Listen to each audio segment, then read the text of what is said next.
What's up, y'all? I've got a question here from, I'm going to pronounce this as Nuko09. And the question reads, three circles in the lines PQ and QR touch as shown. The distance between the centers of the smallest and biggest circles is 16 times the radius of the smallest circle. What is the size of angle PQR? I submit that there are an infinite number of answers here. And let's show you why. I've drawn up basically what they said.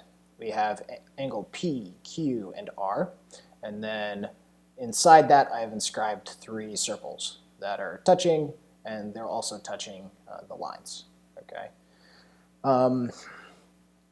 So the smallest circle I've labeled as having radius R. Then the second unknown is the second circle. It has some radius R2. And then the third circle has some radius R3. I've also labeled this line segment X, which goes from the vertex Q all the way to the circumference of the smallest circle. And then this is just to show you that this is also the radius, and then here's also the radius again. This is R2, so this length is R2, and this length is R2, and this is R3, so this length is R3. The other thing that we were given is that from the center of the smallest circle to the center of the largest circle is 16 times the radius of the smallest circle, so 16r. So that is all written up in these relationships here. The way that we get these first equalities here is that you have to recognize that each of these triangles that we made, here's a triangle, here's a triangle, these are all right triangles, okay. Each of those triangles shares the angle theta, which is half of PQR. And they all have congruent angles here because this is the complement of theta. Each of these angles is the complement of theta, since these angles along the top line PQ, the radius of each circle forms a right angle with PQ.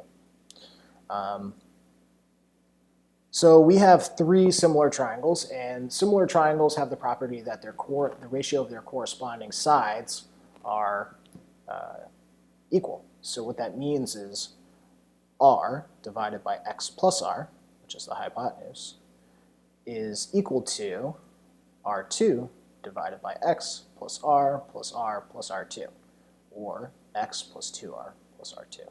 And then likewise, that is also equal to r3 plus x plus r plus 16r, or 17r, okay, which is r3 over x plus 17r. The other thing that you can get out of this problem is we know that 15r, or I should say 16r, is equal to r plus r2 plus r2 plus r3. And if I subtract one of the r from both sides, I get 15r equals 2r2 plus r3. Okay, so these are the relationships that we can make. And unless I'm missing something extremely, extremely obvious here, we have an infinite number of solutions. The system's not determined. And what that means is I can choose any theta and give you an infinite number of circles that have this relationship. Basically what you do is you choose an arbitrary x, and each one of these is based on x. You choose an arbitrary x, and that will tell you what the three radii are, okay? To kind of show you how this would work, let's choose a couple of angles here. So we can do 90 and 60 since it's easy the half angles of those are easy. So if PQR is 90, that means theta is half of that, which is 45, okay? And so if we look at angle theta here, the sine of theta would be r over x plus r. So sine of theta equals r over x plus r. So what is the sine of 45?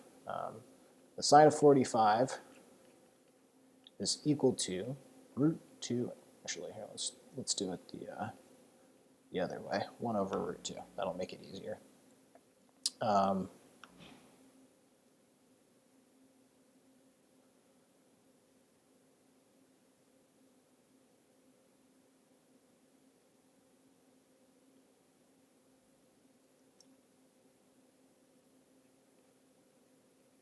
just make sure I'm not being crazy. Yeah, okay. Okay, so root 2, we're going to cross multiply root 2r equals x plus r. We'll subtract r from both sides. Then we get 2 minus, or root 2 minus 1 times r equals x. And then we'll divide through by the constant, and we're left with r equals x over root 2 minus 1, okay? So what this means is put in any value for x, and I can tell you what r is. And you see that r2 is determined by x and r, right? So once we know what x and r is, you choose x, and that'll tell you r. So then we can use the same x here and the r that we just found, and we can figure out r2. And then the same thing for r3. Once we know x and r, we can find r3, since they should all be equal to root 2 over 2.